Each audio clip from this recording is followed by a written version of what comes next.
Olá, tudo bem? É preciso mudar. Por que é preciso mudar? Claro, todo dia nós temos a oportunidade de mudar. E esse podcast foi criado exatamente para que você possa entender por que é preciso mudar.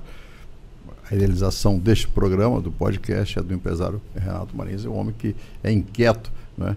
Desde criança sempre saiu mudando.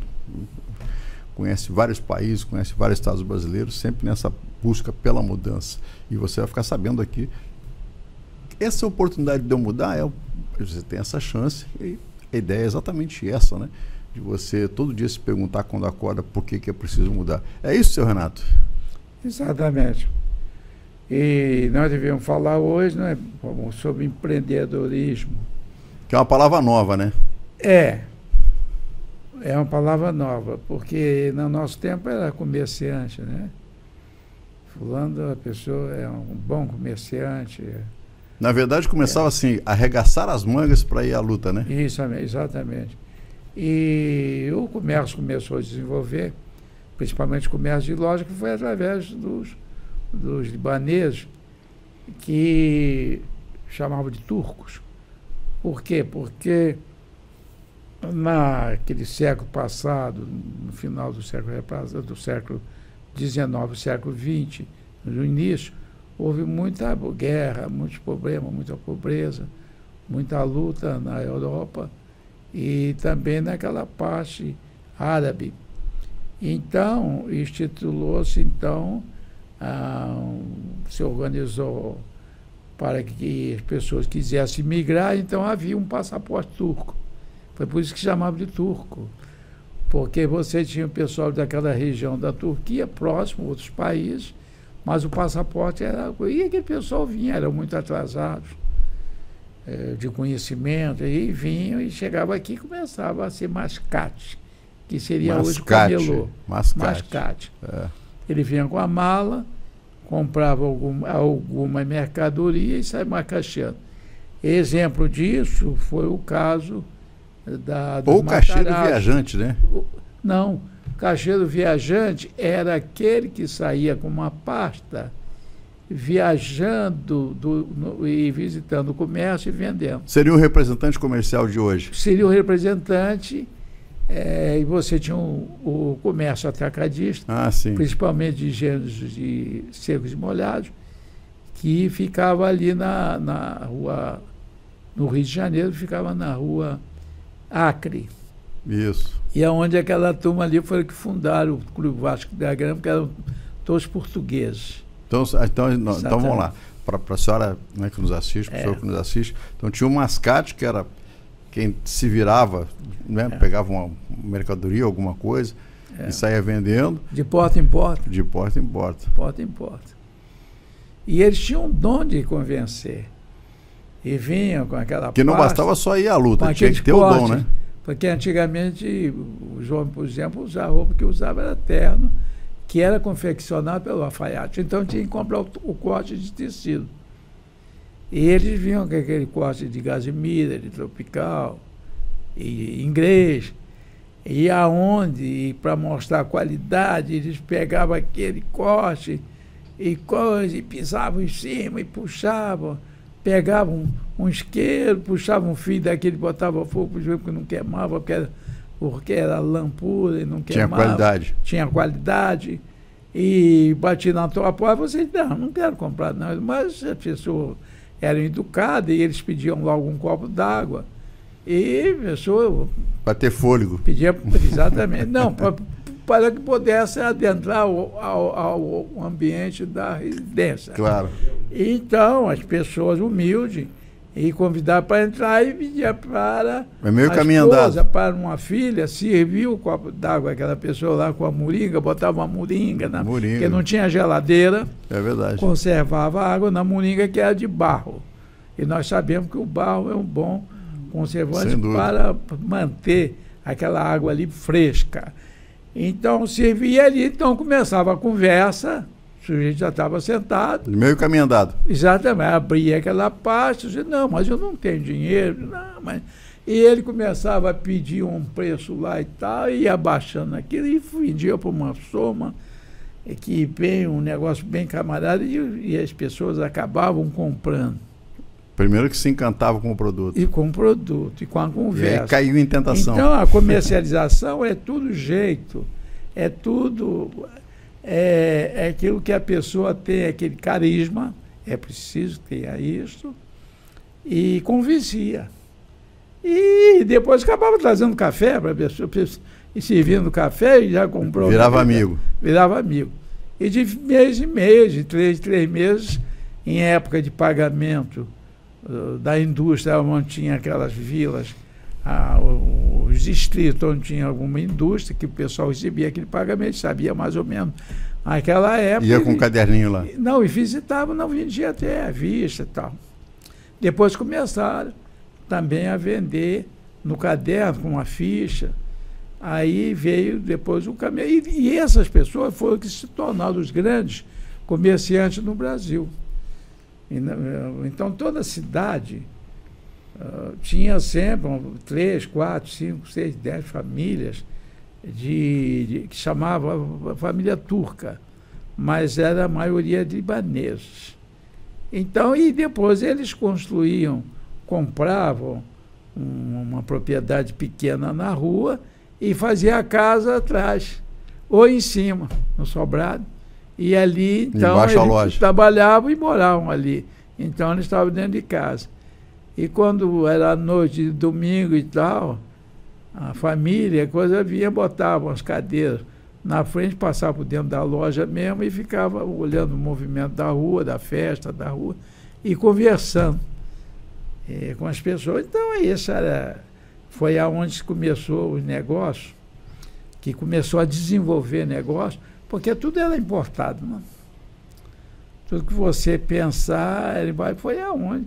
Depois os italianos, que eram muito bons na área de calçados, sim, não é? E começaram porque eram artesãos, a fabricar em casa, na sapatariazinha que consertava também, fabricava, e aí eles se tornaram grandes fábricas de calçado até hoje. No sul, até vinha aí a época da China, porque aí com a China começou a fechar as fábricas por causa da facilidade de importação chinesa, com menos impostos, menos burocracia para o empreendedor lá produzir. Isso concorreu muito, está concorrendo até hoje, e é onde muitas fábricas que eram aí antigas, de muita tradição, fecharam as portas.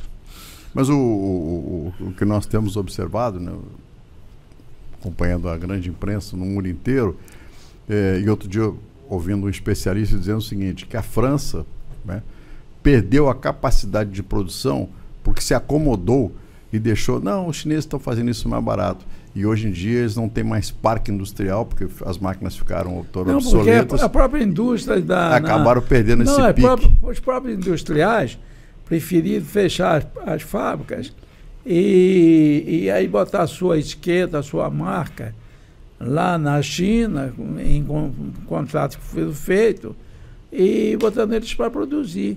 Por causa aquilo que eu falo sempre, por causa do sistema político aqui, aonde as administrações são muito caras, são muito pesadas, aonde precisa de uma carga muito grande de impostos.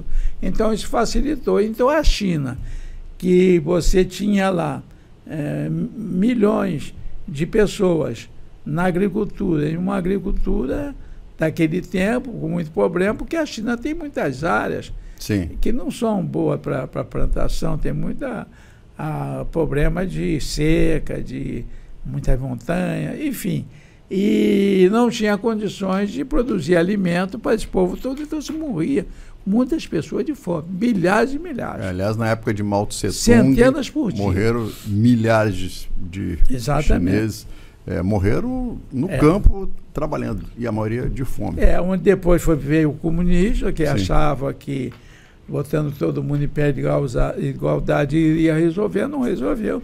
Depois houve lá um presidente, um primeiro-ministro, um presidente chinês, que aí viu aquilo e lançou um plano de fazer uma revolução lá nos negócios, nas indústrias, mas só que lá ninguém tinha direito a nada, tinha que trabalhar e aceitar um partido só, aonde diz, bom, entre morrer de fome no campo, é muito melhor ter uma vida sacrificada na cidade, trabalhando 12, 14, 16 horas por dia sem direito a nada e ganhando pouco.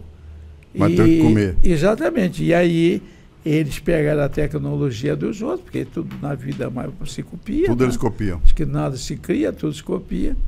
E aí foram avançando. A princípio, os produtos deles eram de má qualidade. Sim. Não é? Ninguém e tal. E depois foram melhor. A mesma coisa aconteceu com a indústria brasileira. Quando, no 1950, década de 50, 60, que eu olhava assim, esse produto made em Brasil. E isso não presta. Era desse jeito. Sim. E hoje, a qualidade que nós temos dos nossos produtos, quer dizer, como na China também. Aliás, o seu Renato esteve em Pequim, né? Para quem conhece a história do seu Renato, você está acompanhando aqui no podcast, né? Começou ali, Santo Aleixo, Magé, depois Rio de Janeiro, Brasília, mas o homem já viajou o mundo inteiro e sempre é preciso mudar, procurando inovação. Isso. O que o senhor aprendeu lá na China, que o senhor olhou e falou, caramba, isso dá para fazer aqui, eu posso aplicar nos meus negócios? Para cada lugar que o senhor visita, o senhor sempre tem uma experiência nova? Tem, porque você começa a ver aí a necessidade de você alcançar a qualidade de vida. Mudando. Porque a gente começa a passar a entender da necessidade de você viver e viver melhor. Porque ali, por exemplo, uma poluição terrível. Nós estávamos acostumados com a poluição em São Paulo, e que hoje melhorou muito. Sem dúvida. Devido à mudança, à tecnologia na casa. Teve, por exemplo, aí o rodízio de automóvel, né? Aí, quando veio os canos de descarga com melhores... não poluindo tanto. Sim. Como poluir, quer dizer... Emissão de gases. Exatamente. Houve essa mudança dessa tecnologia e foi melhorando muito. O ônibus elétrico e carro... Enfim, e o metrô, o próprio metrô, tirou muito carro da rua. Então, nós tivemos uma qualidade e uma conscientização, um conhecimento de você ver que você tinha que... O pessoal, por exemplo, no tabagismo, por exemplo, fumava na rua, fumava dentro de aviões. Fumava, era um absurdo aquilo. O ônibus só não podia fumar cachimbo, cigarro de palha e charuto. Estava lá escrito.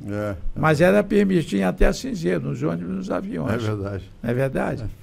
Quer dizer, então... Pegamos essa exatamente. Fase. Então... Tivesse um cinzeiro, ele fazia inclusive assim, hoje... O número de pessoas... No banco, né? Do lado do banco tinha o cinzeiro. Uma mudança que foi muito grande foi no vício do tabagismo, aonde, graças àquele ministro da Saúde, José Serra... E que, então, fez uma campanha... Pai do SUS, né? Exatamente.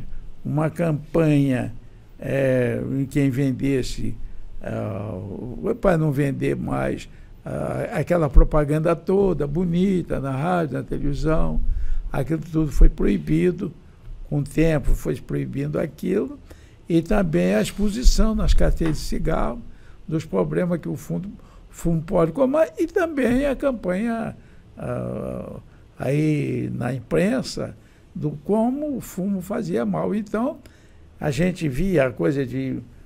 Alguns anos atrás, você via as meninas jovens, as mocinhas, 14, 15, 16 anos, fumando, a gente ficava assim.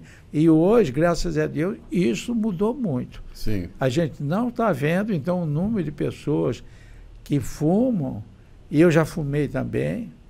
Você já foi fumante? Eu fui fumante. Foi o melhor negócio que eu fiz na minha vida, foi em deixar de fumar. Vou parar. Isso já faz uns 40 anos. Que maravilha. 40 anos. Se eu não tivesse parado, eu já tinha morrido há muitos anos. porque eu já tinha um problema muito sério, um problema de falta de ar, de respiração, cansava à toa. E o cigarro é a pior porcaria que existe. Claro, claro. Entre outros vícios também. Além de literalmente queimar dinheiro. Exatamente. Porque você dá uma tragada daquela com aquele fumo e aquilo te acalma, te dá uma certa tranquilidade, mas só que cada vez mais você precisa de mais, e mais, e mais. Chegava um ponto que eu já estava fumando mais de 2 maços de cigarro por dia. Que horror. E já estava com vontade de pegar aí 3, 4 cigarros e amarrar junto e fumar os 4 juntos. Porque já não dava, já não satisfazia mais. A indústria e quer foi vender. aonde eu parei. Foi aonde Fez tratamento ou tipo parei? Não, eu me conscientizei, levei aí conscientização. E por isso que é preciso mudar. Levei uns 6 meses, fiz uma promessa para mim mesmo, daqui uns 6 meses. Se aconteceu, chegar nessas condições de resolver esse problema, eu não vou fumar mais. E aí, quando chegou, eu estava construindo e estava com os problemas financeiros muito sérios. Eu digo, o dia que eu resolver essa bodega, que eu vender isso, vender aquilo, que eu fazer esse negócio, folgar, e aconteceu.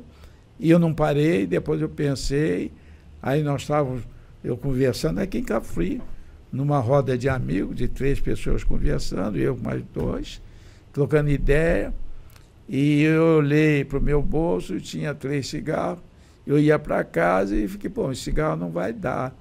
E aí o bar ali vai fechar, e eu saí, corri, fui lá, vou pedir licença, estava aí uns 100 metros do estabelecimento que vendia o cigarro, e quando chegou na metade do trajeto, quando eu dei mais aí na metade eu parei, pensei, poxa, estava numa conversa tão boa, agora eu larguei para vir para cá, não vou comprar, e voltei. O senhor foi sensibilizado? Fui.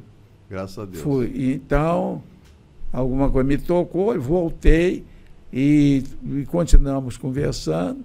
Fui para casa, jantei, tomei aquele café depois que eu gostava e não fumei.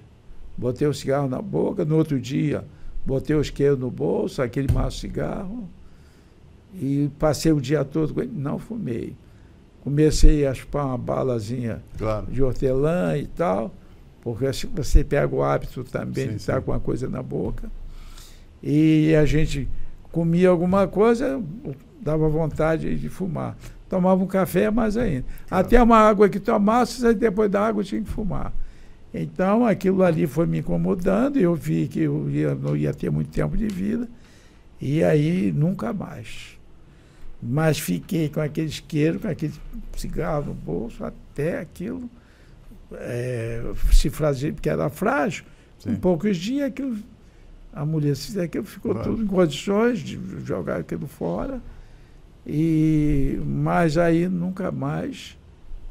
Foi a melhor coisa que eu fiz na minha vida, de todas elas. Sábia. Exatamente. Bom, então, nós estamos contando isso tudo porque essa mudança toda e o porquê dessa mudança, claro, porque que e aonde foi no comércio mundial, a China levou vantagem, porque depois veio o desenvolvimento dos grandes navios, que os navios transportes antigamente, eles eram mais baratos do que qualquer outro transporte, mas se tornava caro, porque você tinha aqueles estivadores no porto, que tinham um salário muito bom, e a carga tinha que ser desembarcada de um caminhão para um depósito, depois carregada para o navio em sacos ou em caixaria, colocada naqueles guindastes pequenos para levar para o porão do navio, botar no convés, botar no porão, e depois no desembarque.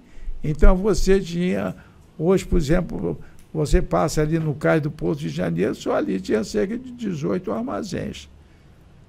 Grandes armazéns, que hoje está resumido só naquela parte, perto da ponte de Niterói, na chegada do Caju, aqueles guindados grandes com aqueles contêineres, vieram os contêineres, e esse tipo de carga fica em cima do navio, o guindaste desembarca e põe no pátio, fica lá no pátio, depois vem uma carreta, leva para a loja ou para o consumidor, para aí a mais indústria. Eficiente, né? É muito mais eficiente. Aquilo fechado, pode andar na chuva, pode tudo, que foi descoberto o contêiner. E trouxe um desemprego muito grande no caso do Porto, aonde essas áreas de Cais do Porto, como o Porto Madeiro, na Argentina, em Buenos Aires, criaram zonas do quê? Que salvou aquilo do turismo, como também na Espanha, outros litorais, Barcelona, que tinha grandes portos, e essa área ficou degradada. Como no Rio de Janeiro, agora tentando fazer aquela revitalização ali, que ficou muito bom ali com aqueles museus, o Museu do Mar, o Novo Museu, Rio, né? Exatamente. Quer dizer, então, de maneira que aí a comercialização foi avançando. Por quê? Porque a China, os navios, hoje nós temos navio que transporta 20 mil contêineres.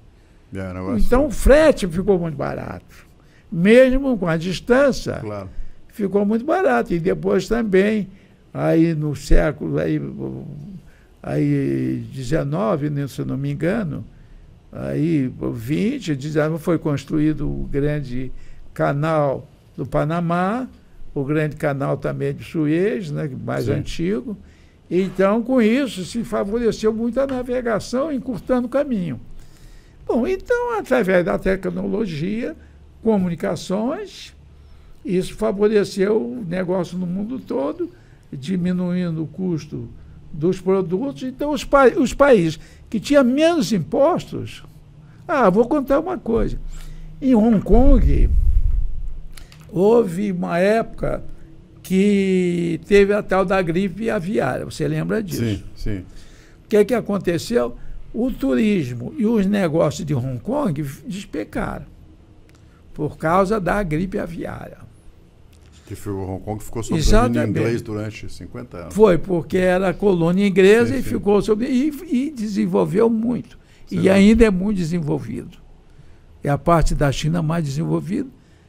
E criou aquele grande porto lá em Hong Kong, uma coisa extraordinária. Aí aquele porto não dava conta, fizeram uma ponte, me parece 40, 42 quilômetros, não sei bem, mas é uma obra faraônica. Sem dúvida. Eu, quando estive lá, não tinha ponte. A gente tinha que fazer a travessia marítima. E depois, com aquela ponte, por quê? Porque foi criado um grande porto lá em Macau, que essa ponte liga a Hong Kong a Macau. Então, de maneira que, havendo isso, se favoreceu, e aquela tecnologia em Hong Kong, com mais o sistema bancário, quer dizer, facilitou negócios para o mundo todo. Então, Hong Kong avançou com a tecnologia na área de transporte, né? E olha que lá eles têm pouca terra, o território deles lá é formado por muitas ilhas, pequenas ilhas, a parte de montanha é uma parte que não pode edificar porque a terra é muito sensível, sujeita à falta de estabilização de ocupação. O que é que eles fizeram? Eles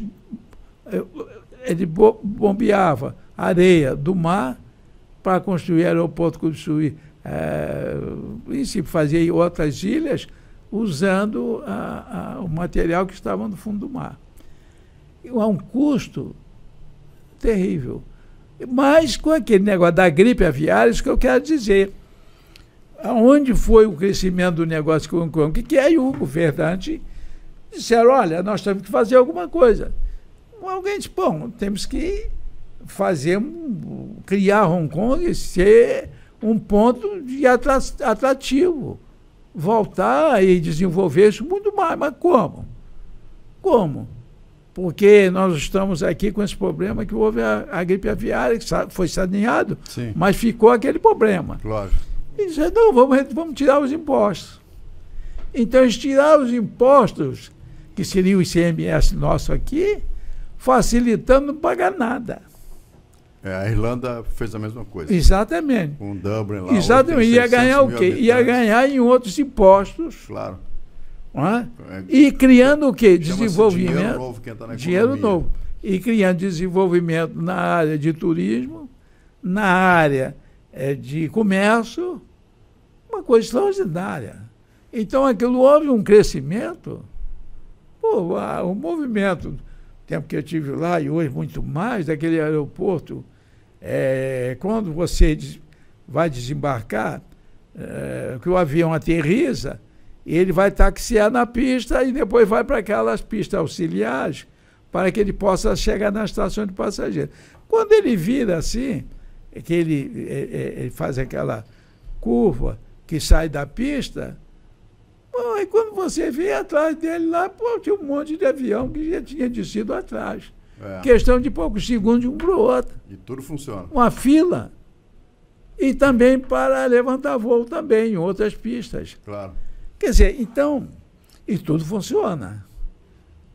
Então, o que eu quero dizer é o seguinte, e no Brasil, onde fica difícil, nós estamos falando sobre empreendedorismo, aonde fica difícil para a pessoa empreender é a carga de impostos. E as dificuldades de burocracia. Quer dizer, com toda a era tecnológica, não se entende por causa toda dessa burocracia. Então, com isso, se eleva os custos, se gera aí um comércio informal, de uma economia subterrânea que ninguém sabe, atrapalhando aquele que trabalha. Cria um submundo, né? Um submundo, e muitos desses que trabalham, às vezes, sem nenhuma condições, se for alimento, às vezes, de higiene. Infelizmente, não estou aqui, tem muita gente que tem muita higiene, mesmo sendo informal, que está sendo também a salvação aí da mão de obra, que foi na pandemia, que foi onde as pessoas se reinventaram. E digo mais, e o brasileiro é um dos povos mais criativos do mundo. Sem dúvida, sem dúvida. Porque quantas pessoas que se viram aí na pandemia desempregado, o chefe da família, a esposa, alguns filhos, e essas pessoas começaram a inventar, fabricar qualquer coisa em casa, na área de alimentação, ou um artesanato, essa coisa, aonde... Foi uma grande oportunidade. Exatamente. E essas pessoas estão vivendo, e a economia ainda está funcionando graças à informalidade.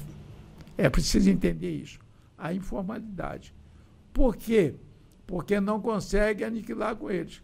Porque o sistema organizado, tributário, ele é terrível. Porque ele sufoca aquele que sustenta a nação, que são as empresas, principalmente os pequenos fabricantes, os pequenos comerciantes. Quem quer andar na linha... Porque o grande, ele repassa.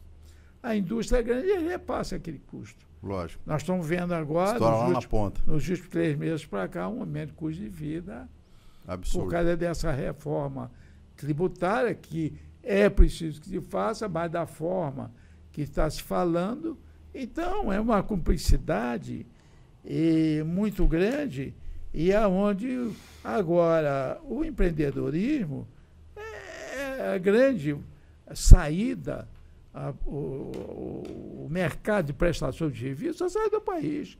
Porque uma pessoa que pesca com peixe, na informalidade, não tem nada legalizado, não é para ter, e ele vende esse peixe para o dono de uma barraca de praia, que vai vender esse peixe para o turista, não é? O turista dá seu dinheirinho aqui, e esse barraqueiro ou um pequeno restaurante vai no mercado e vai comprar outros gêneros de alimentos. Então, a cadeia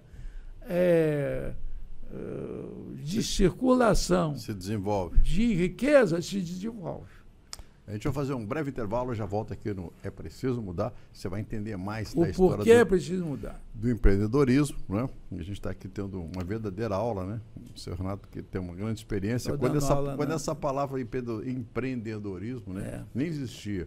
Existia exatamente como a gente começou aqui, que era o vendedor ambulante, o mascate, né? O caixeiro viajante. Mas a gente volta aqui no É Preciso Mudar.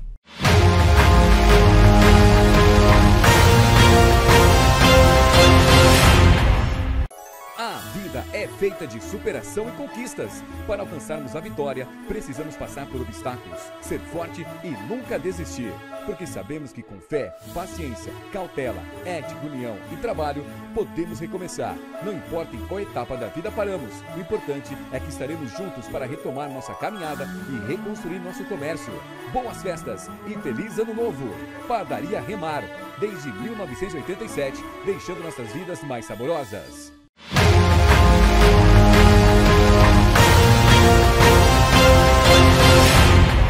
Muito bem, de volta no É Preciso Mudar, e você vai ficar sabendo por que é preciso mudar. Conversando com o empresário Renato Marins, criador do podcast, para ajudar, para contribuir, para que cada um de nós consigamos olhar um pouco diferente a cada dia. Seu Renato, empreendedorismo é uma palavra nova, né? As pessoas que empreendem, né? Muitas vezes você é o empreendedor e nem sabe disso, né? São todas as pessoas que o senhor Renato estava citando agora, na época da pandemia, as pessoas se descobriram, né? Tinha gente que nem sabia que tinha determinadas habilidades e que passaram a produzir, passaram a descobrir um novo mercado. Tem gente que até largou o emprego, outros, né, aproveitaram isso e começaram um novo negócio. A todo instante é um novo momento para mudar e começar um novo negócio? Todo momento. Por exemplo, mas o interessante aí, e o que precisa mudar a mentalidade dos políticos, de quem tem cargo aí eletivo, que faz as leis, que gere aí o destino do município, que entenda que, porque no mundo todo, as grandes empresas, como Toyota e outras, começaram pequenininho. Todo mundo começa numa garagem. Começaram na informalidade. Todo mundo começa na garagem. Até o Big Gates na garagem. Bill Gates. Olha o exemplo. Não tem nada melhor. Mas só que você tem que ter essas condições de você subir esses degraus. E no Brasil você não existe. Você é condenado a permanecer na informalidade. Ficar pequeno. Porque se você crescer, se você atrasar um imposto, quer tomar a sua propriedade.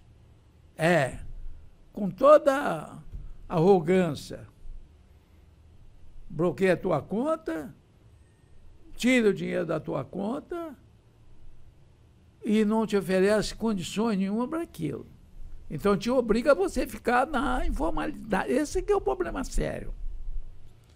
Desde que você não tenha nada, você pode não pagar nada da Trambique em todo mundo, porque vai tomar o que é seu? Se você tem, você gasta, bota o nome dos outros.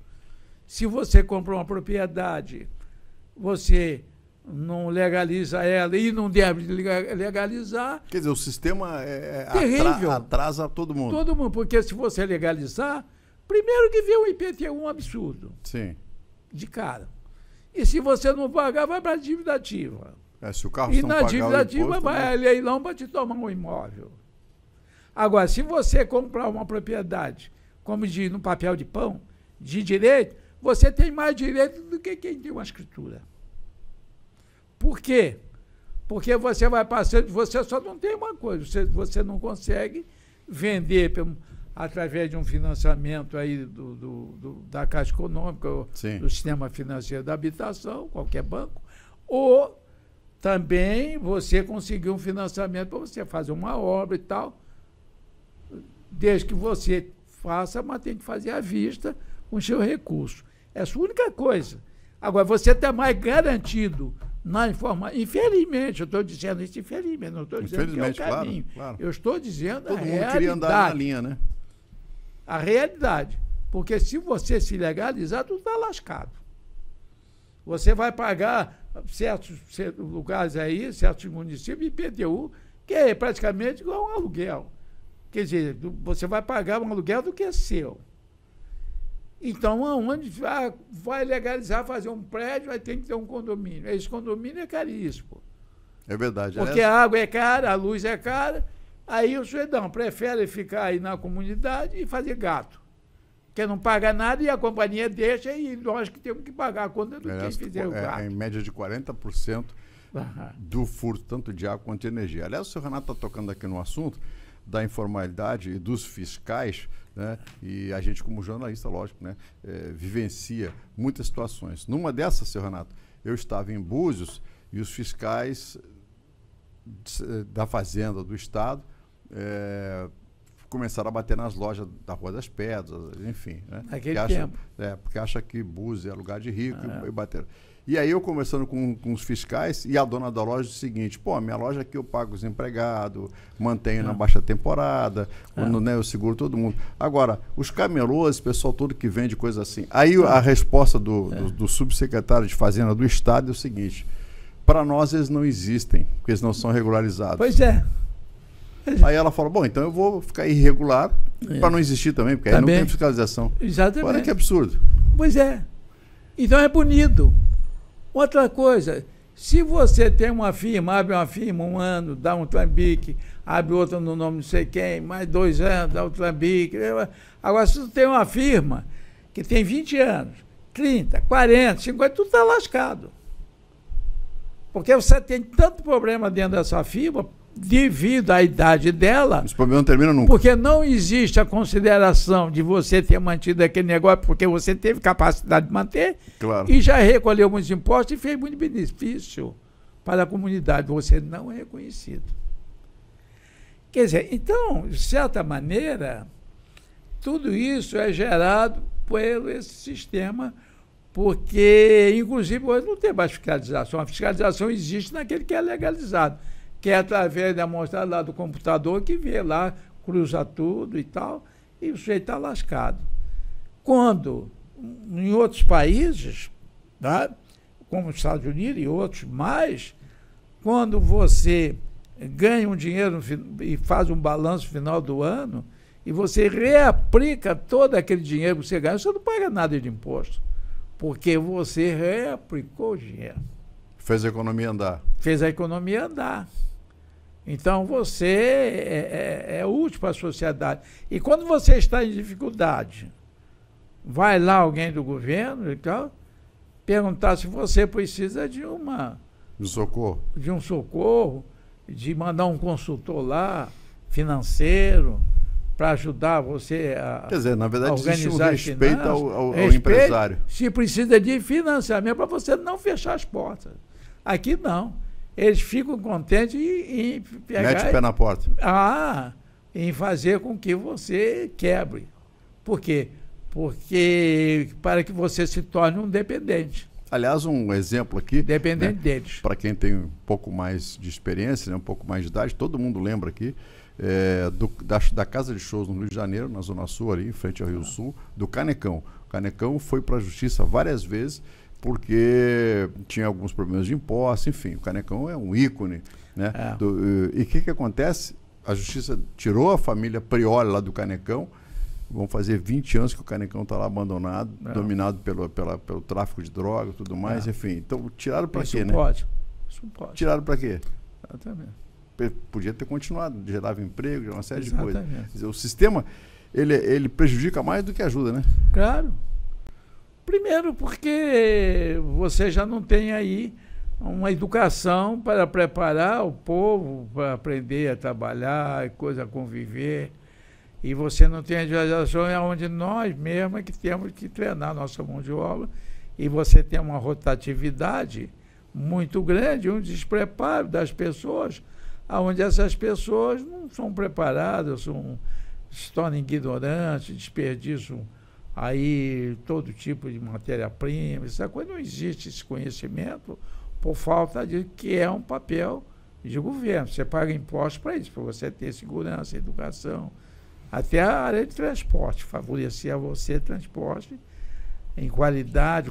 Seu Renato, Exato. É difícil, a gente que acompanha, né? A gente jornalista acompanha, principalmente o seu Renato, que está muitos anos no mercado e que é uma referência aqui com a Remar, e eu, lógico, todo mundo já presenciou isso, do seu Renato aqui na Remar, vendendo frango, e o seu Renato foi um dos primeiros a colocar batata para botar batata assada no frango.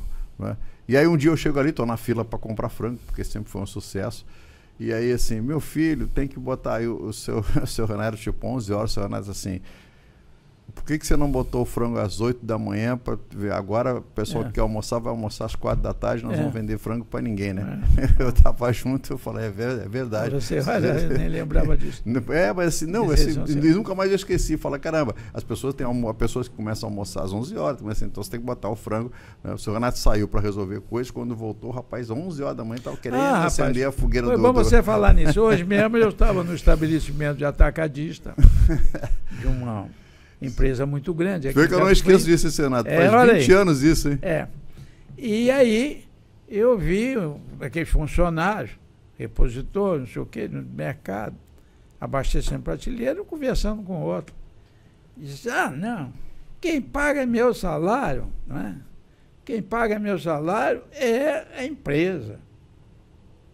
Eu disse, isso mesmo, não sei o que e tal, porque fica dizendo que quem paga é o cliente. Aí vê um rapaz que é supervisor, diz, rapaz, e se não tiver cliente aqui, como é que o patrão vai pagar seu salário? Não tem... Olha a mentalidade.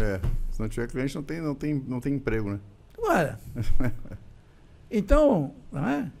Então, nosso patrão aqui não é o dono do estabelecimento, o dono é o meio cliente.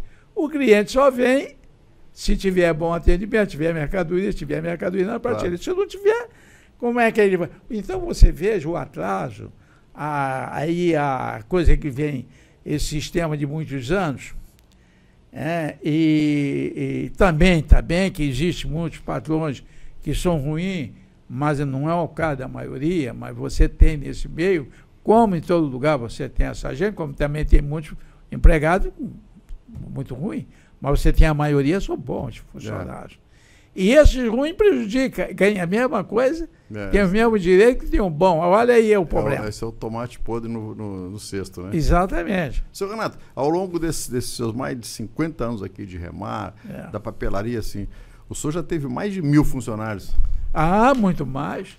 Na construção civil, na padaria, farmácia, material de construção.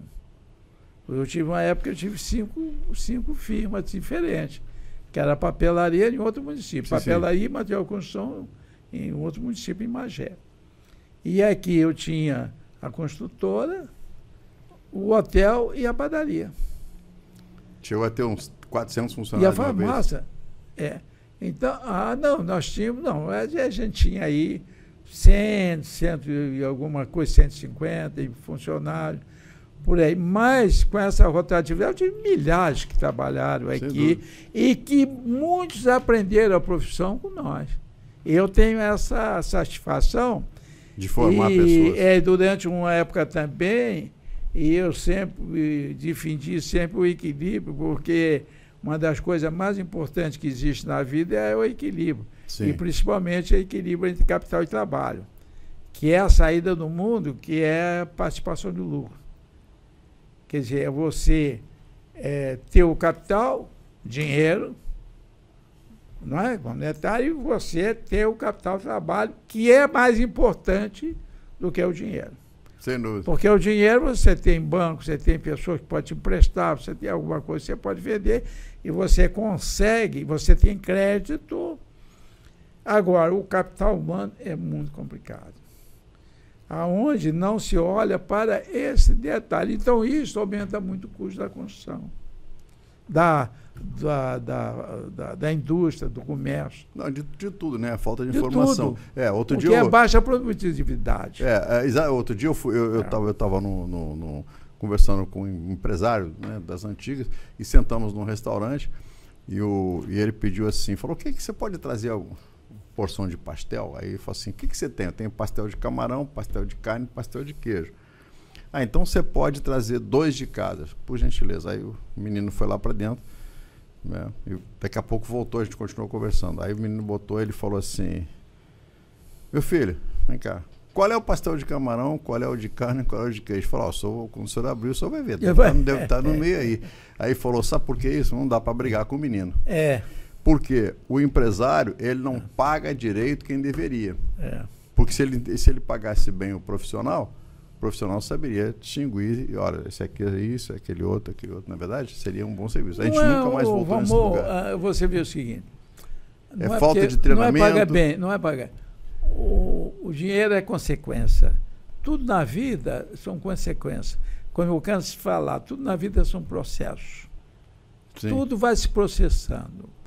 Se você começa a trabalhar até para aprender, como antigamente nós trabalhávamos. Jovem aprendiz. Sem ganhar nada.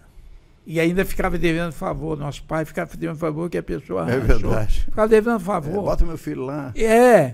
Para ele sair da rua, para ele aprender uma profissão. E você chega e não ganhava nenhuma gorjeta. Né? Agora hoje, vai fazer isso. Mas a gente saiu orgulhoso porque saiu com conhecimento, né? Conhecimento.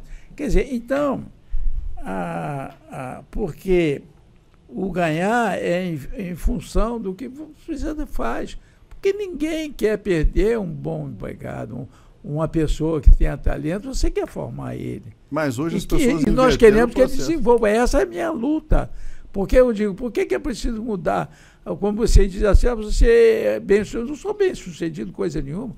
Você é bem-sucedido em certas etapas, em certo período, mas chega em outro período, você não vai ser mais bem-sucedido.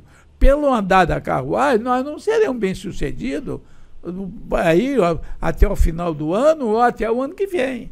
Se for a continuar, se não mudar, as autoridades não mudar, praticar essa política. E se a gente não entender isso, que é onde é preciso a força do associativismo, da colaboração, da formação de associações, porque as entidades de classe não tem cara para ninguém bater. A cara é todo mundo. Sim. Então todo mundo trabalha a fim de uma melhora, de um crescimento. O caminho é a união. Um caminho para todo mundo.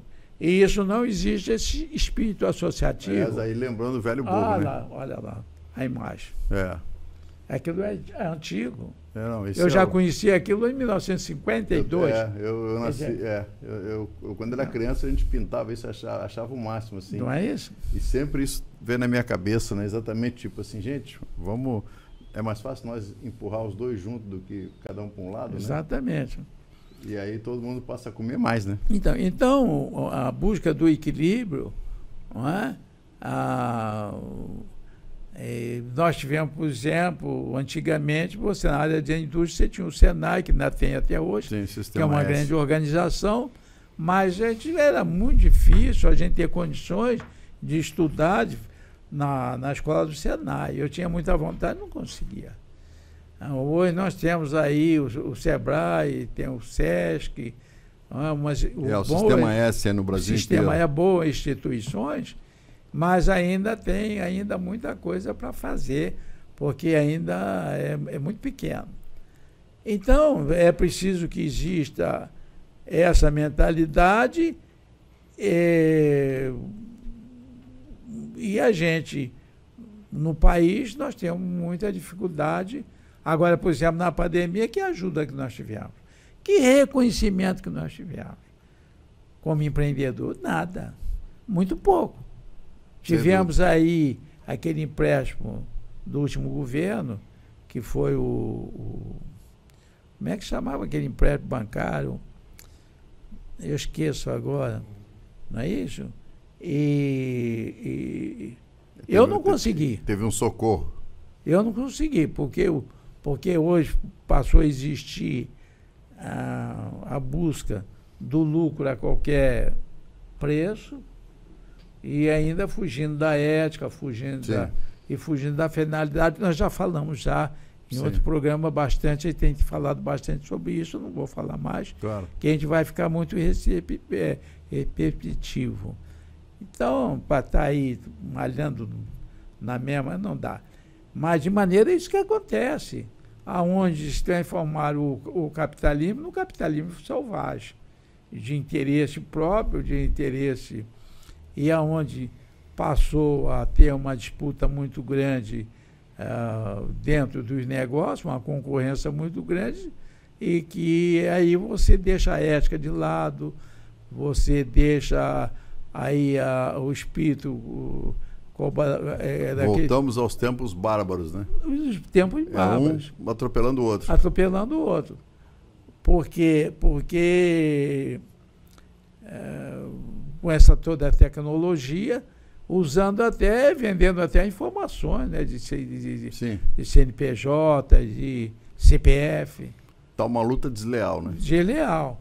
E isso tem levado o povo a uma qualidade de vida muito ruim, porque as pessoas estão ficando sem tempo para nada, porque é uma disputa muito grande, e quando você começa a ter essa competição desenfreada, a qualidade de vida muda. E, infelizmente, está acontecendo isso, e um vai massacrando o outro. Então, você vai ferindo a lei da natureza. Mas, verdade. Não é verdade? Está acontecendo sem isso. Dúvida, sem dúvida. Mas as pessoas não estão se dando conta, né? Não estão se dando conta. Essa é a nossa função. Estou trazendo até aqui um jornal aqui, um recorte aqui, falando sobre o problema das drogas, da química, né? Sim.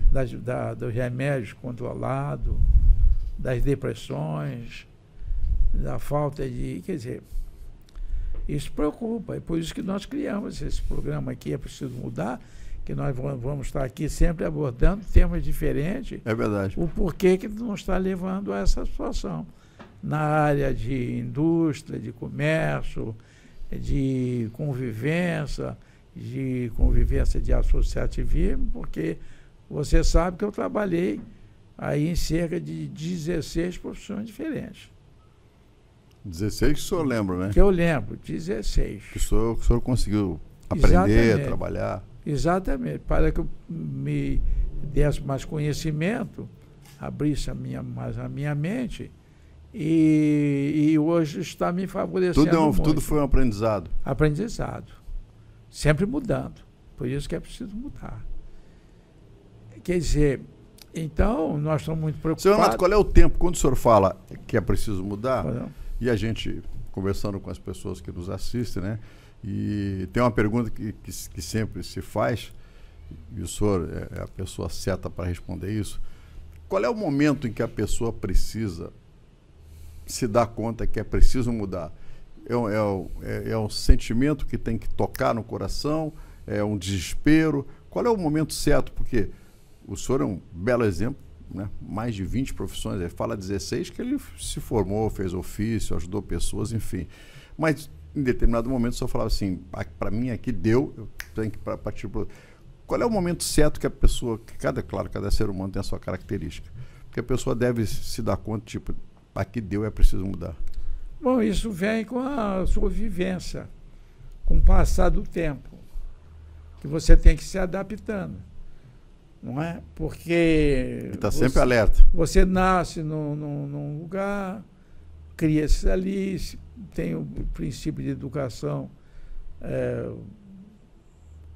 de colégio e também religiosa ali e tal. Depois você vai para um outro lugar mais evoluído, ou viaja a negócio ou a passeio, e você lida com outras pessoas de cultura diferente.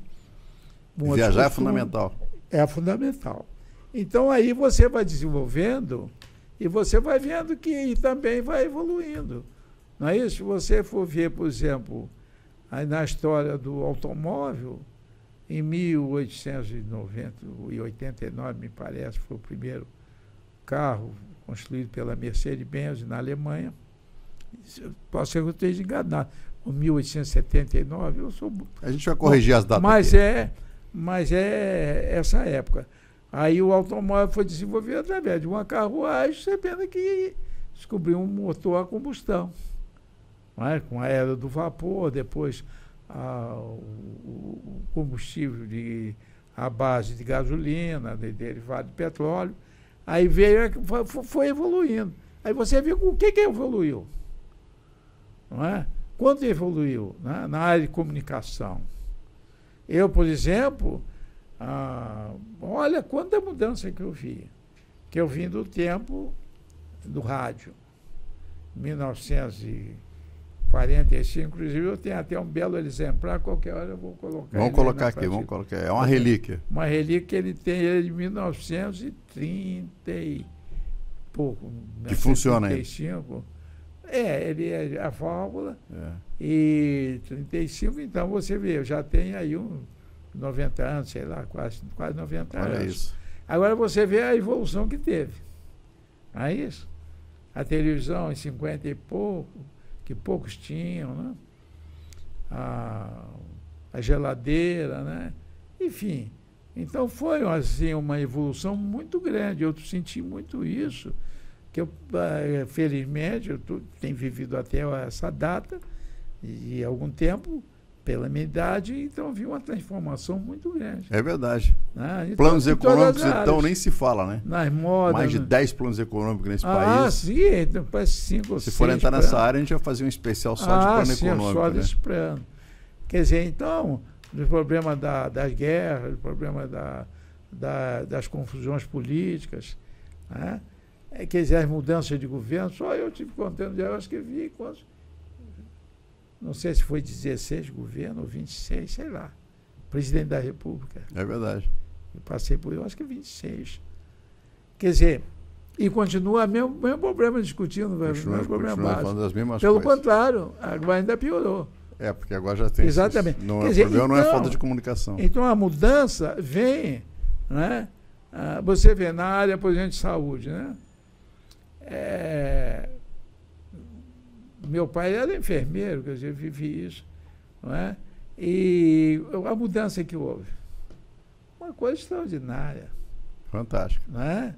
E que é muito cara, a gente sabe disso, mas inclusive melhorou a nossa qualidade de vida. A né? expectativa de vida aumentou bastante. Aumentou. Graças a Deus, né? Graças a essa tecnologia, esse com conhecimento. Isso, né? Então, eu preciso mudar o porquê, é exatamente a gente entender isso. Agora, se a gente não se evoluir, não é? Então, se uma criança, por exemplo, nós tiver uma programação boa, né, educativa, bons ela vai mudando naturalmente. Exato, bons professores, aí bom ambiente de trabalho, exemplo, que nós precisamos ter exemplo do mais velho. Ou então você muda para pior. Agora nós não podemos mudar para pior, é preciso mudar para melhor. E o pior é não mudar, né? Exatamente. Quer dizer, então, o mundo ele é dinâmico. E hoje nós estamos vivendo uma situação que o mundo hoje tem que parar, onde nós vamos ter que deixar muita coisa que nós consumimos, deixar de lado, porque o planeta Terra não tem essas condições de suportar tanta poluição, tanta degradação que nós estamos fazendo. Então, é preciso a gente não voltar àquela origem da pré-histórica, mas pelo menos vivemos com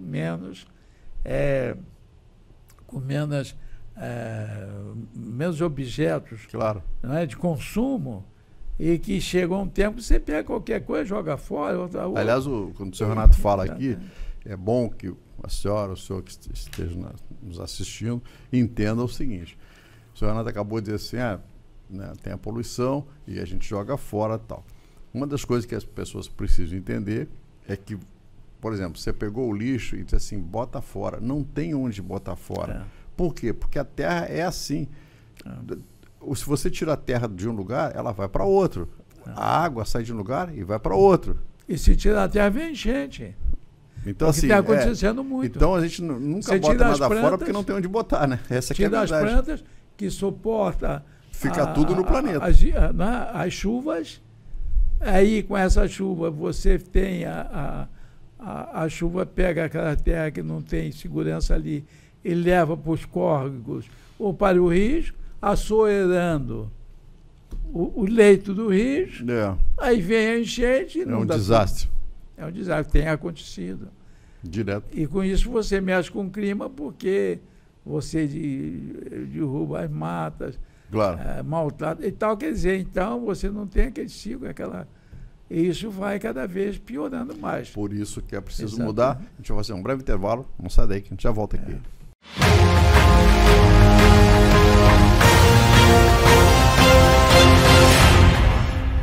A vida é é feita de superação e conquistas. Para alcançarmos a vitória, precisamos passar por obstáculos, ser forte e nunca desistir.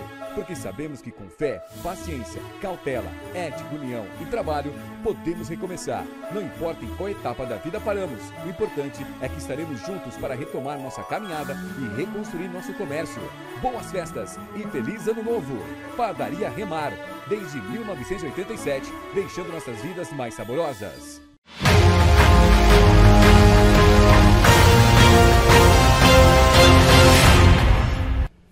De volta com É Preciso Mudar. Por que é preciso mudar? A gente fica batendo sempre nessa tecla, né? Para dizer exatamente que todos nós temos essa oportunidade de mudar, e o programa foi criado com esse objetivo de ajudar as pessoas.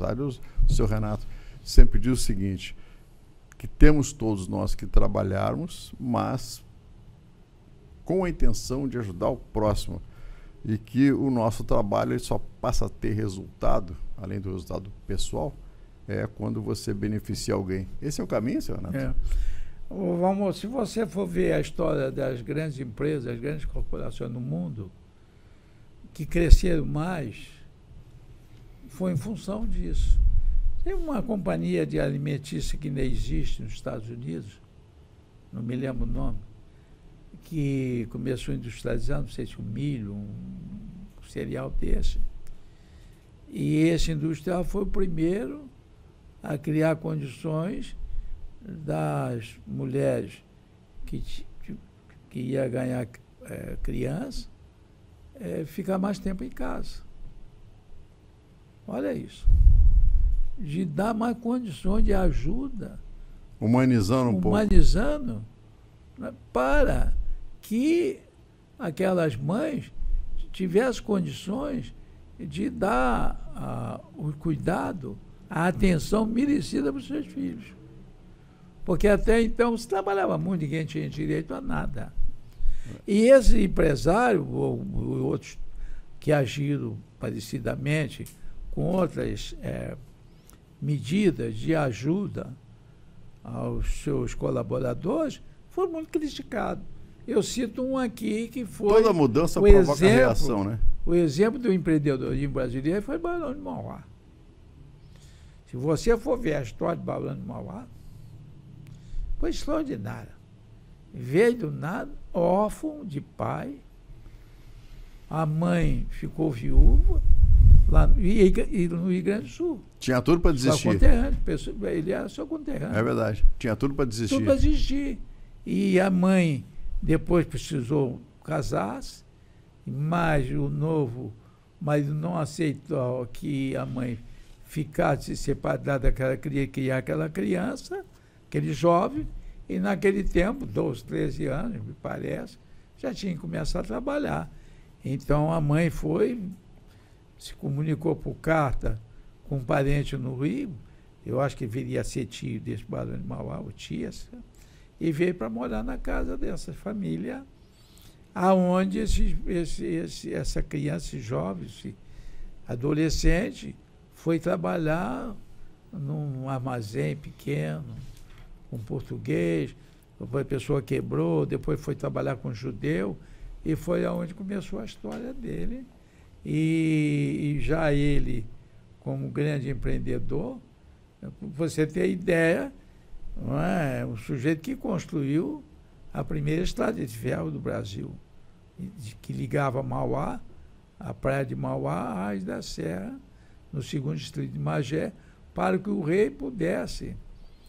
Porque naquele tempo você tinha aquela região pantanosa, de mangue, aquela região ali não tinha estrada, não tinha nada. Então se utilizava o mar aí desembarcava no porto lá de Mauá, e de lá então ele fez essa estrada de ferro, poucos quilômetros, até a Raiz da Serra. Depois da Raiz da Serra você tinha um problema da serra, que já era uma outra construção para muito mais para frente, que exigia tecnologia diferente de máquinas e de sistemas diferentes, que usavam um sistema de cremalheira, que essas máquinas eram pequenas máquinas, e empurrava 2 vagões para atingir Petrópolis. Mas então foi assim. Depois também ele botou gás no Rio de Janeiro, não é? Visionário. A Companhia de Gás, visionário. Ele construiu a estrada de ferro Curitiba-Paranaguá, para atingir o Porto, uma obra extraordinária. Sem dúvida. Até hoje está lá até hoje funcionando. Na Serra. Teve uma outra obra que ele fez também em parceria com um banco inglês, e no final o banco tirou o financiamento, saiu do negócio, levou ele numa situação. Bom, mas ele enfrentou, construiu muito. Ele chegou a ter fazenda com um negócio de 200 mil cabeças de gado, criou a Companhia de Navegação do Amazonas, porque você chegava em Belém... Naquela época, hein? Naquela época. Hoje é fácil. Exatamente. Pô, teve que financiar a guerra lá do Paraguai. Criou o Banco do Paraguai. E foi quem salvou o Banco do Brasil, que está aí até hoje. Foi ele. Porque o Banco do Brasil tinha sido criado por Dom João, pelo rei, e aquilo não foi à frente, não valia nada. E hoje é um orgulho esse nacional. judeu, o patrão dele, tinha umas ações, que aquilo não valia nada, e falou para pega isso aí e vende aí para quem quiser comprar. Mas por quanto? O que você achar? E ele falou, mas então o senhor pode me vender? Mas como? Não, eu tenho minhas economias. E foi aonde ele comprou as ações. Aonde depois ele pôde participar de uma assembleia que foi para resolver a situação do Banco do Brasil, se ia fechar, já era maior acionista. E ele foi lá, menino, aonde aquelas pessoas que estavam lá de cartola, disseram, não, você está na sala errada. Disse, não, mas não é aqui. Ele com uma pastazinha muito humilde, não é aqui que vai ter a Assembleia do Banco do Brasil? Então. E eu sou acionista. Eles olharam para ele. E daí saiu. Está lá aquele belo prédio na rua 1º de Março. É, né? Maravilha, arquitetônica. Que é aí mantém um grande acervo do Museu da Moeda Brasileira e tal, e que um centro cultural extraordinário que até todos os jovens, todas as crianças devem visitar. Não, aquilo é Então, como ele sofreu na pele, como nós aqui sofremos aqui em Cabo Frio, por essa gente ignorante, invejosos, preguiçosos. Que mais atrapalha sei que ajuda. Sei lá o quê. Porque atrapalha. Você vem com uma ideia, vem não sei o quê, e aí começam a te querer botar você para baixo. Eu não aceito isso. Estou falando de ideia, e aqui a gente já falou isso aqui no podcast, vamos relembrar. Já mostramos aqui, inclusive, através da imprensa, né? O senhor começou uma luta para diminuir os impostos, que é o IPTU, que agora foi aprovado pela Câmara, estamos em 2024, mas essa história, o senhor Renato já começou há mais de 20 anos. Atrás, quase há mais de 20 anos. E lá também, a questão de 20 anos, o senhor Renato começou uma história de um desenvolvimento de um turismo que se fala na baixa temporada, como é classificado no mundo inteiro, e agora parece que vai. Como é que está isso, senhor Renato? Vai fazer o projeto, a prefeitura encampa, o que falta para as pessoas entenderem que é preciso mudar e fazer um projeto, né, para esse período de baixa temporada? Vai sair, porque vamos dizer a quem nos assiste, porque tudo na vida muda, se a gente aceita a mudança ou não. E aí, aonde eu falo, nós temos que mudar, por quê? Porque você tem que acompanhar. Sim. Aquele que não acompanha, que não muda, o seu concorrente muda. Ou na política, sim, ou na sua vida pessoal. Quem não muda fica para trás. Fica para trás. Porque a evolução não poupa ninguém. É verdade. Não, e também... É, seu Renato mais ali. Exatamente. 2013. 2013. Nós estamos em 24. 11 anos aí lutando por incentivo à hotelaria, né?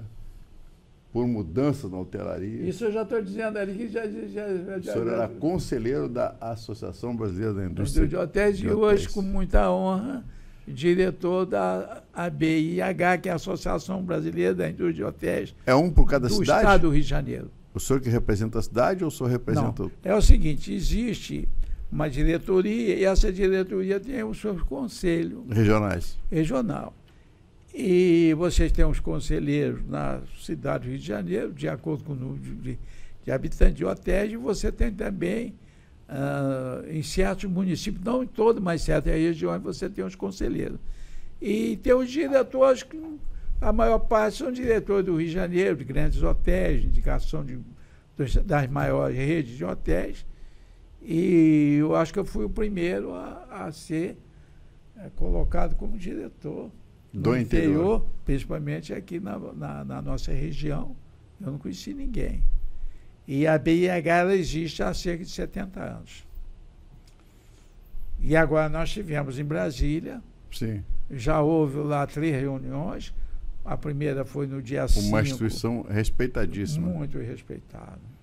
Nós vimos aí, você acompanha aqui o podcast, claro, na TV Senado, na TV Câmara, o senhor Renato estava lá na primeira fila, né, junto com a presidência da BIH, discutindo, e de outros, discutindo presidente o nacional, PES, né, e presidente também dos estados, e representante do estado, e muitos grandes empresários, também com muitos deputados, alguns senadores, que estiveram naquela sessão. Depois nós tivemos uma outra sessão para o dia 27. Aliás, aí já você na vai Câmara ver de aqui Deputados. as fotos aí. Na Câmara de Deputados, onde teve o comparecimento de 200 e tantos deputados e senadores. Nessa sessão, uma sessão... O senhor Renato lá no Senado. Está lá eu como presidente, no centro, o presidente da BIH Nacional. Sim. Né? O Manel Linhares, que chama de baixinho da hotelaria, que ele é uma pessoa extraordinária, é guerreiro, né? Persistência, guerreiro. Ele é cearense. O outro é o gaúcho? E o outro é gaúcho. Né?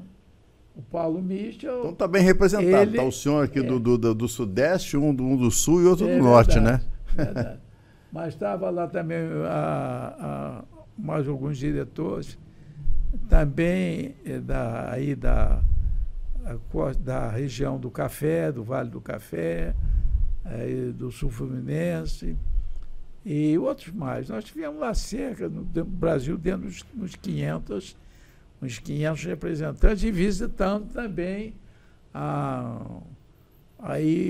os gabinetes Sim. de deputados e senadores, expondo para eles da necessidade dos incentivos fiscais para a hotelaria, porque nós somos grandes geradores de emprego e de renda e também de consumidores, que nós somos, nós geramos muitos impostos através do consumo, claro, que os hotéis consomem, como móveis, eletrodomésticos, alimentação, tapeçaria, energia, 64 unidades, água, né? Enfim, é uma coisa extraordinária, né?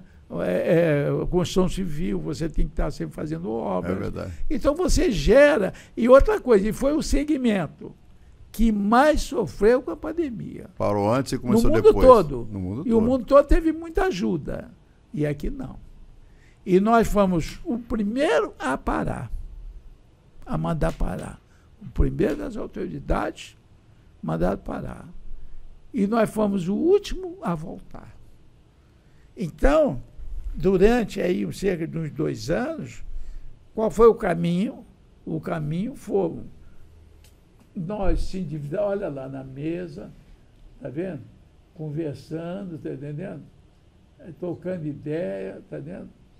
Com senadores, com deputados, sobre ele, porque isso foi tornado lei no governo, no último governo federal. Foi instituída essa ajuda que chamou-se PES, que é Programa Emergencial do setor de eventos. De eventos. Que inclui o quê? Hotéis, os empresários das grandes feiras industriais, as feiras de negócio, dos hotéis, de bar, de restaurante. Sim, a rede de entretenimento, né? Entretenimento, entendeu? Aí os parques temáticos. Parou tudo. Parou tudo.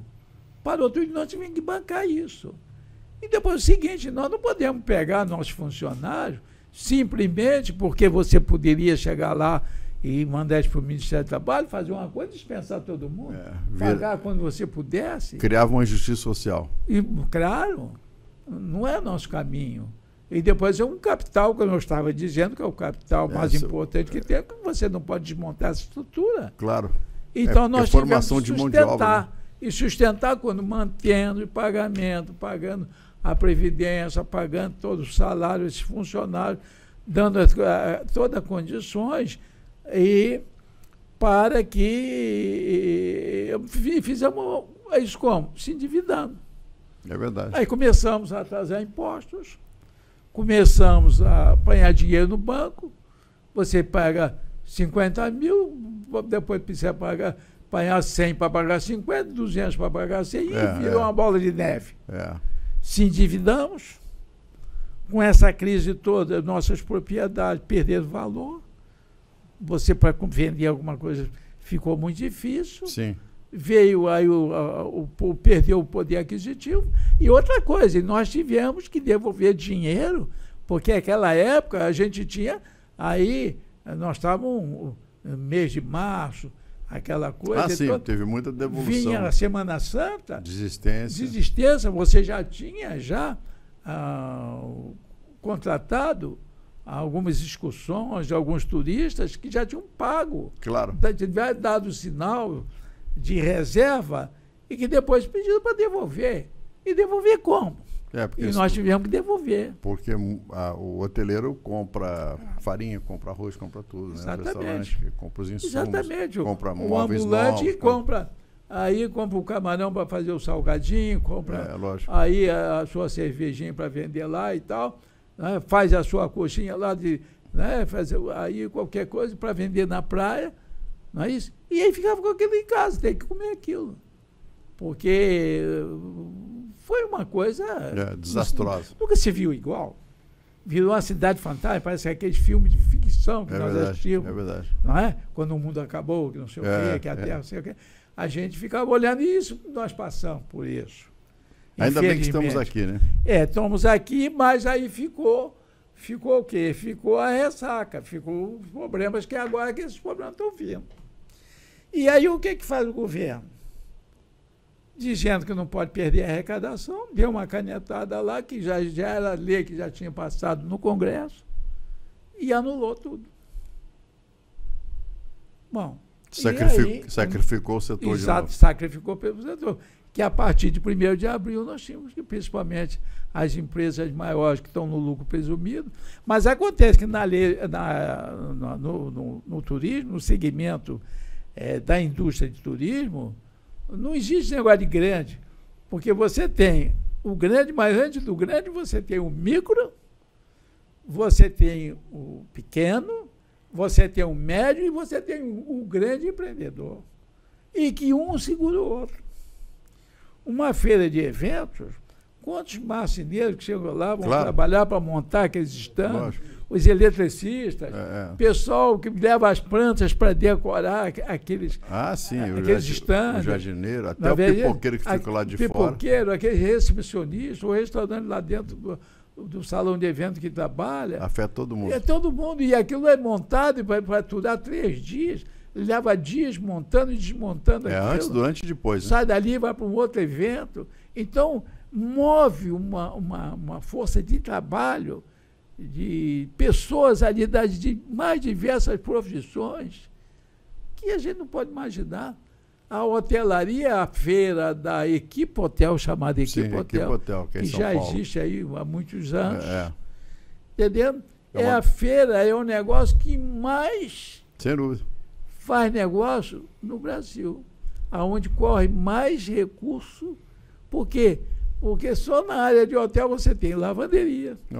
Você tem a área de brinquedos de criança, você tem a área toda de louças, de toda aquela toda de um café da manhã de um restaurante. Vai da esponja as tapeçarias, todo até aquele lustre de produto cristal. De limpeza, a perfumaria, todos aqueles produtos que vêm, aqueles aromas para botar nos quartos, enfim, nos banheiros. Quer dizer, então você vê uma coisa extraordinária e, de repente, vai quebrar isso tudo.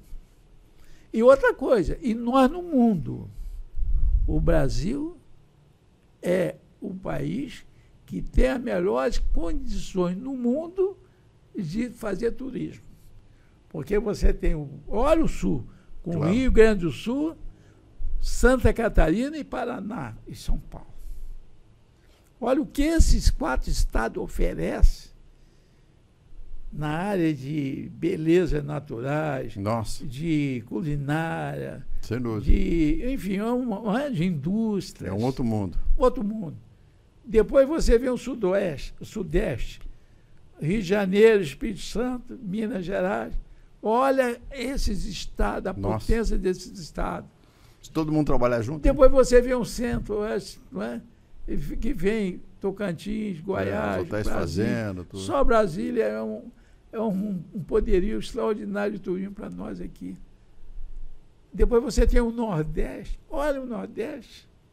O que tem no Nordeste, quem já viajou lá, que conhece, sim, ou que lê, que acompanha, o Norte, o turista internacional, o bom turista quer visitar lá aquelas pequenas comunidades na região amazônica, ou no Pará, ou no Amazonas, comer aquele peixe de lá, quer comer a alimentação daquela gente lá. Claro, quer viver a experiência. A experiência. Dormir até em rede, numa posada assim, conviver com aquelas pessoas. Turismo é isso, turismo é cultura, é conhecimento. É verdade. É uma das atividades mais importantes e a salvação do mundo, porque você tem a prestação de serviço com pouca agressão no meio ambiente. Sim. E ainda preservando o meio ambiente. Olha que coisa extraordinária. Agora, os governantes que não entendem assim. E aonde tomam certas medidas, e aonde, porque você vê, o pescador pesca o peixe, leva para vender para o dono da barraca, ou do pequeno restaurante, ou grande restaurante de um hotel, e o turista vai comer esse peixe.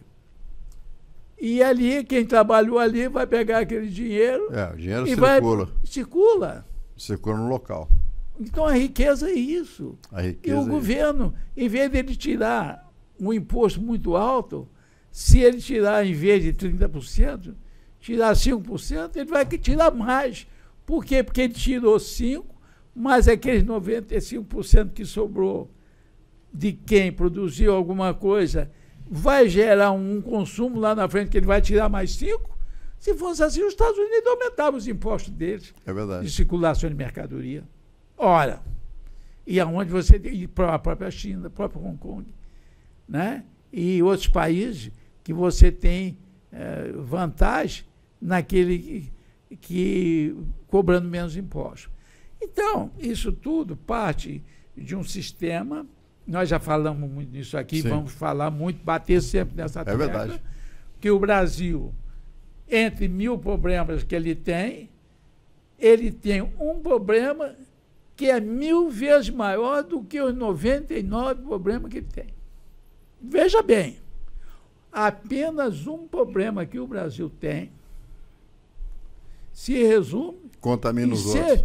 1000 vezes maior do que os outros 999 problemas. Sabe qual é? O sistema político brasileiro, partidário. Enquanto não se mudar isso, da forma que é preciso, nós não teremos bom governante. Vamos ficar patinando. Nem bom presidente da República, nem bons governadores, nem bons prefeitos, nem bom vereador, nem bom deputado, e coisa nenhuma. Fica todo mundo patinando no mesmo lugar. Patinando na mesma lugar, e eu fico muito, assim, triste, e não entendo por quê. Porque essa gente estuda tanto e não compreende isso. E não compreende. A gente tem bons exemplos no mundo inteiro que deram certo, né? Deu certo. Copia, pelo menos. Aliás, meu pai falava o seguinte: meu filho vai copiar, mas agora copia direito, né? Senão, pelo menos isso. Quer dizer, então, mas eu estou otimista, como eu falei aqui para você. Por que eu estou otimista? Porque é preciso mudar. E ninguém quer mudar para pior. Então, o político que foi inteligente vai fazer uma política diferente, da agora para frente. O empresário, né, também vai fazer uma política diferente. E aqueles que estão em presidência ou em diretoria de associação de classe, seja ela qual for, vai ter que mudar também para fazer uma administração e ter um entendimento melhor. Claro, fazer. Não é porque ele vai dizer, eu vou ser bonzinho. Não, é a necessidade que vai mostrar. Ou ele faz ou faz, senão ele está fora. Então, eu estou muito otimista. Nós estamos iniciando esse projeto, se Deus quiser, agora ele vai vingar, porque eu tive que esperar aí o quê? 22 anos de luta, com diversos prefeitos, diversos presidentes de associação, que a gente não se entendia. Mas por que eu não desisti? Por que eu não desisto? Por quê? Porque eu sei que tudo chega um tempo que é preciso mudar. Que as pessoas passam, né, a ser obrigadas a mudar. Para sobreviver, né? Para sobreviver, para viver melhor. Então, essa é a nossa história. Muito bem, você esteve conosco, muito obrigado por sua audiência, muito obrigado por suas conversas, né, e-mails, vai aparecer aí na tela, né, como é que você participa do É Preciso Mudar, que tem uma série de convidados, e aí por uma questão de agenda, nem sempre os convidados conseguem participar aqui do programa, mas vem outros programas por aí, e você fica muito atento aqui no É Preciso Mudar. Até o próximo.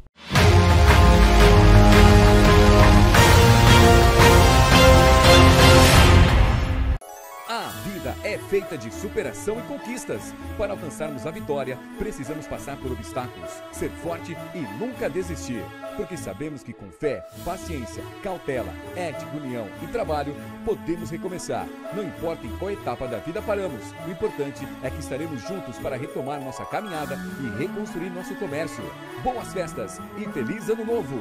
Padaria Remar, desde 1987, deixando nossas vidas mais saborosas.